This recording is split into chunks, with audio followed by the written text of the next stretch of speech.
बिहार में चुनाव है और इस चुनावी साल में ऐलान अब केंद्र की सरकार ने कर दिया है कि देश भर में जातीय आधारित गणना कराए जाएंगे। ये जीत आखिर समझे तो किसकी जीत समझे? ये जीत लालू यादव की है, ये जीत मुलायम सिंह यादव की है, ये जीत राहुल गांधी की है, ये जीत मनमोहन सिंह की है, ये जीत अखिलेश यादव की है या फिर ये जीत तेजस्वी यादव की है? ये सवाल इस वक्त राजनीति के गलियारों में जरूर उठ रहे हैं कि जातीय आधारित गणना के मामले पर केंद्र की सरकार को आखिरकार झुकाया किसने। इस वक्त देश में जातीय आधारित गणना पर खूब चर्चा हो रही है और आपको यह जानना भी जरूरी है कि जातीय आधारित गणना से पहले बिहार की राजनीति की अगर बात करें तो केंद्र सरकार ने जो फैसला लिया उससे भी पहले बिहार में महागठबंधन की सरकार रहते जातीय आधारित गणना का काम पूरा हो चुका है। बिहार की सरकार ने बिहार की जनता की आबादी की तो गिनती की ही है, साथ ही साथ ये गिन लिया है कि बिहार में किस जाति के कितने लोग हैं।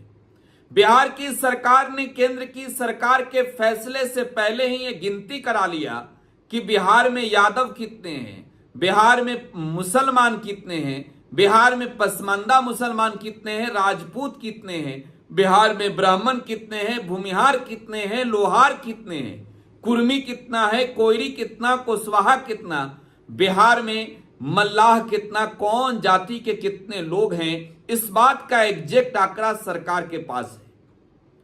अब सवाल यह है कि बिहार देश का पहला राज्य है जिस राज्य ने अपने खर्च पर जातीय आधारित गणना करा लिया और तब ये सवाल उठ रहे हैं कि अब नीतीश कुमार की भी जीत समझ ली जाए क्या। नीतीश कुमार महागठबंधन में थे तो बिहार में सरकार ने फैसला लिया कि अपने खर्च पर जातीय आधारित गणना कराई जाएगी।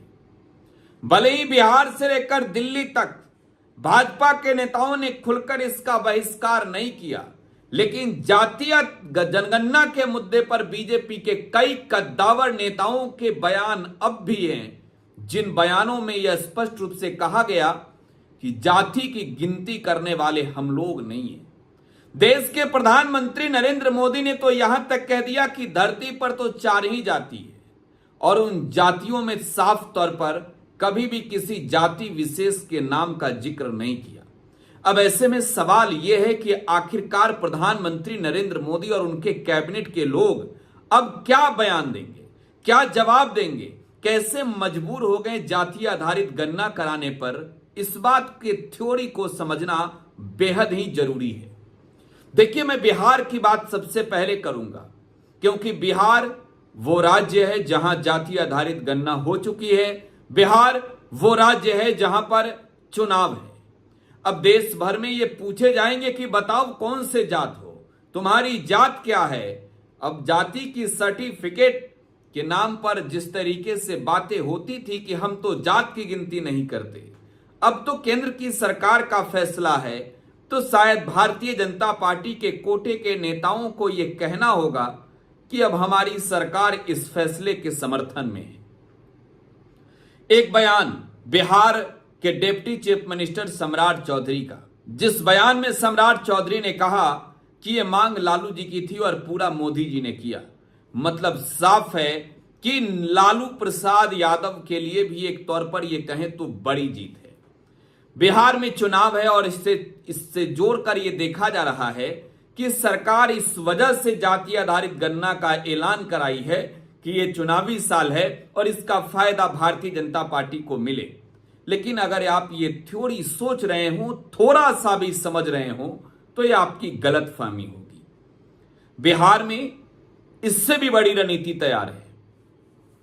अब देखिए, भारतीय जनता पार्टी एनडीए के साथ है और बिहार में बीजेपी जेडीयू के अलावे एलजेपीआर और हिंदुस्तानी अवाम मोर्चा और आरएलएम का गठबंधन है। इस गठबंधन में शामिल एक घटक दल जिसके नेता है नीतीश कुमार, जिन्होंने यह मांग रखी थी जातीय आधारित गणना कराने की। जब बिहार में एनडीए की सरकार रही तब भी नीतीश कुमार नरेंद्र मोदी के पास पहुंचे थे कि जातीय आधारित गणना देश भर में कराइए और बिहार में भी कराइए। तब नीतीश कुमार के साथ नेता प्रतिपक्ष की हैसियत से तेजस्वी यादव गए थे। केंद्र की सरकार ने कहा कि नहीं, ये पॉसिबल नहीं है। अब बात फिर से आई। बिहार में अगस्त 2022 का महीना, मुझे याद है, सत्ता का परिवर्तन हो गया। जब नीतीश कुमार एक साथ आ गए महागठबंधन में, तो विपक्ष के लोगों ने इन पर टोन कसना शुरू किया कि अरे नीतीश बाबू ने तो कहा था कि अपने खर्च पर जाति आधारित गणना कराएंगे, कराया क्या? महागठबंधन की सरकार बनने के बाद सबसे पहले बिहार में जाति आधारित गणना हुई। पूरे राज्य में कितनी जातियां हैं, किनकी कितनी आबादी है, इस बात का पूरा ब्यौरा ले लिया गया। लेकिन अब एक सवाल यह है कि जाति के आधार पर अगर गणना कराई जाएगी तो क्या जातीय तौर पर हिस्सेदारी भी दी जाएगी? अब जरा समझिए आरक्षण के खेल को। मैं इस जीत के पीछे की क्रेडिट किसी एक नेता को नहीं दे सकता।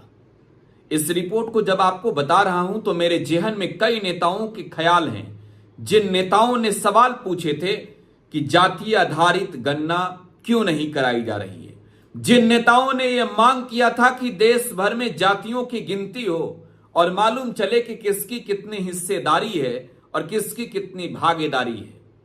अब जाहिर सी बात है कि जिसकी जितनी भागीदारी होगी इस देश में, उसे उतनी हिस्सेदारी मिलनी चाहिए।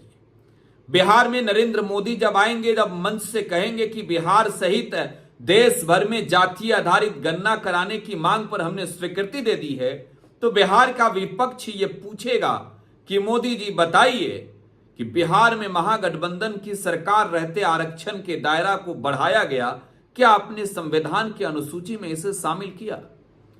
क्या आप चाहते हैं कि जातीय आधारित गणना हो तो इसके परिणाम स्वरूप जातीय आधारित गणना के बाद आप गिनती के अनुसार जिसकी जितनी भागीदारी होगी उसे उतनी हिस्सेदारी मिलेगी? सरकारी नौकरियों में क्या बिहार के बहुजनों को जगह मिलेगा? क्या देश के बहुजन समाज को सरकारी नौकरियों में सबसे पहली वरीयता दी जाएगी? सवाल ये पूछे जाएंगे कि बिहार के आरक्षण के बढ़ाए हुए दायरे को जब कोर्ट ने रोक लगाया तो आपकी सरकार ने क्या किया? यह जीत तेजस्वी यादव के ओर भी डेडिकेटेड है, नीतीश कुमार के ओर भी डेडिकेटेड है, यह अखिलेश यादव के ओर भी है और यह राहुल गांधी के ओर भी है। आज के वक्त में देश में ये वो नेता हैं जिनकी डिमांड जातीय आधारित गणना पर सबसे अधिक रही है, जिनकी मांग सबसे ज्यादा जातियों की गिनती कराने की रही है। और जात की गिनती इस वजह से जरूरी है कि किस जात के लोगों का कितना ख्याल ऊंचले या फिर निचले सदन में रखा गया है, मुखिया या फिर सरपंच में रखा गया है, इस बात की भी तो जानकारी मालूम हो जाए। नौकरियों में उन्हें उतनी जगह मिल रही है या नहीं मिल रही है, इस बात का भी तो आंकड़ा सामने आ जाए। देश के तमाम जो कुर्सियां हैं, उन कुर्सियों पर बैठे वो लोग उन लिस्ट में हैं या नहीं, जिनकी जाति सबसे अधिक है, उन्हें उतनी संख्या मिली है या फिर नहीं। इस जात की गणना के पीछे नरेंद्र मोदी और उनकी सरकार का एक बड़ा मास्टर स्ट्रोक है। भले ही इस वक्त देश में पहलगाम मामले को लेकर गुस्सा है, लेकिन असल में अगर आप समझिए तो केंद्र की सरकार ने उस मामले को इस कदर बदला है कि विपक्ष के नेता पहलगाम पर तो सवाल नहीं पूछ पाएंगे, जातीय जनगणना पर उनसे मीडिया के लोग सवाल पूछेंगे तो जवाब भला कैसे देंगे जातीय जनगणना से इतर पहलगाम के मुद्दे पर? विपक्ष के लोग कैसे पूछेंगे कि बताओ कौन है देश में 28 निर्दोष लोगों के हत्या का जिम्मेवार, केंद्र की सरकार या फिर उनके सुरक्षा की जो चूक है, उस चूक के आखिरकार रिस्पॉन्सिबिलिटी किसे दी जाएगी? अब यह सवाल शायद दब जाएगा, लेकिन जातीय आधारित गणना इस वक्त, आज के वक्त में होना इस वजह से जरूरी था कि देश में आखिरकार किनकी आबादी कितनी है, इस बात का न सिर्फ जानकारी मिल सके बल्कि उनके आर्थिक स्थिति की भी गणना होनी जरूरी है। देश में कितने लोग आज के वक्त में भी एक समय भूखे सोने को मजबूर हैं, इस बात की भी गिनती होनी चाहिए। और यह जरूरी है कि उन्हें आरक्षण जैसे लाभ भी मिलने चाहिए। केंद्र की सरकार का यह फैसला है और इसमें जीत लालू यादव, मुलायम सिंह यादव, तेजस्वी यादव, इसके अलावे अखिलेश यादव सहित तमाम वो नेता जिन्होंने जाति आधारित गणना की मांग की थी। अपनी प्रतिक्रिया कमेंट बॉक्स में छोड़ जाइएगा। फिलहाल आप टुडे बिहार न्यूज के साथ बने रहें। धन्यवाद।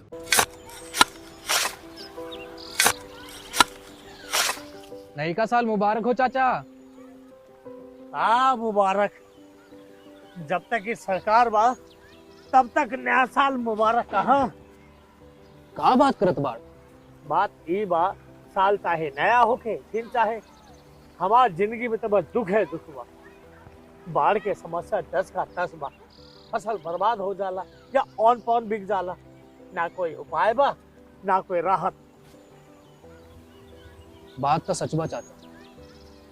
फिर से बाहर जाए के सोचे के पड़ रहा है कि सरकार से कुछ ना हुई। कबू कबू तो लागेला हमरे मजदूरन की जिंदगी में कोनो नया साल सच में मुबारक होई। नया साल तो तब मुबारक होई जब नई सरकार आई। बात तो सही बा चाचा। नया साल, नई सरकार, नया संकल्प, नया बिहार।